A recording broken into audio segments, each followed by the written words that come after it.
한국계 미국, 혼혈인 데이비드 강 교수는 한국의 역사와 국제적 관계를 분석하고 강연하는 인물입니다. 그는 미국인들 앞에서 한국이 얼마나 큰 나라이며 미국이 왜 한국을 연구해야만 하는지에 대해 설명했는데요. 그날의 강연을 함께 보시겠습니다.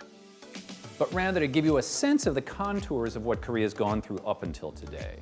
Because clearly even if we spent a whole week, I wouldn't be able to do all the details of Korea. But I want you guys to take away some of the things that I find most interesting about why Korea is something worth studying. But it is worth trying to figure out why it has been so geopolitically important. Korea is interesting geographically because there's a lot of things we say the most, the biggest, etc. in the world, but this is actually true. It's the only place in the world where the interests of the four major superpowers literally touch each other. And what I mean by that is, like, if you go to India or Iran or Iraq, USA is 10,000 miles away, Russia is 10,000, Here, Korea shares land borders with Russia and China. Its closest relation to Japan is 50 miles by ferry. And of course, as many of you know, the United States had at one time 100,000 troops and nuclear weapons on the peninsula. And now we have 30,000 troops. So the four biggest economies, the four biggest countries in the world are literally nose to nose on the Korean peninsula. 데이비드 강 교수는 먼저 한국이 가진 지리적 특성을 설명하며 이것이 아주 흥미롭다고 말합니다. 한반도는 4개의 경제 강국과 모두 가까운 곳에 위치하고 있죠. 국경을 공유하고 있기 때문에 정치적 흐름, 경제 동향에 있어 그들의 영향을 받고 또 영향을 주고 있습니다. 이어서 그는 한국을 설명할 때 결코 빼놓을 수 없는 경제 성장을 언급합니다. 단기간 내에 이토록 빠른 성장을 이룩한 나라는 또 없다며 이야기를 시작하는데요. How many of you have a Samsung or an LG phone, TV, etc.? Hyundai car, right?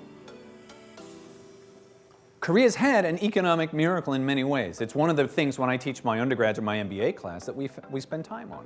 How did they grow so fast?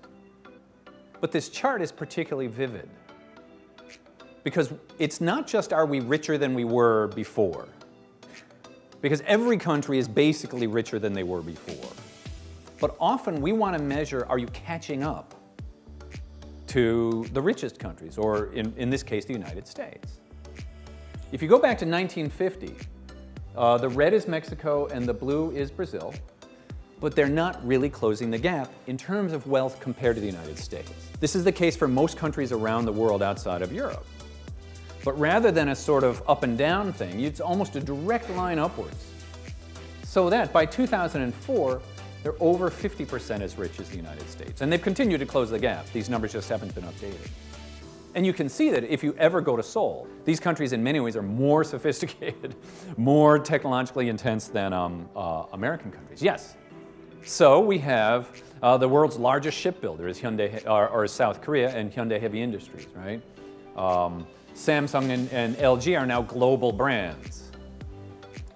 So in many ways, we know South Korean companies. They've managed to transform themselves in ways. Why it's an interesting story? Because this is truly amazing what the East Asian countries have done. How did they do this? How did they catch up and nobody else caught up?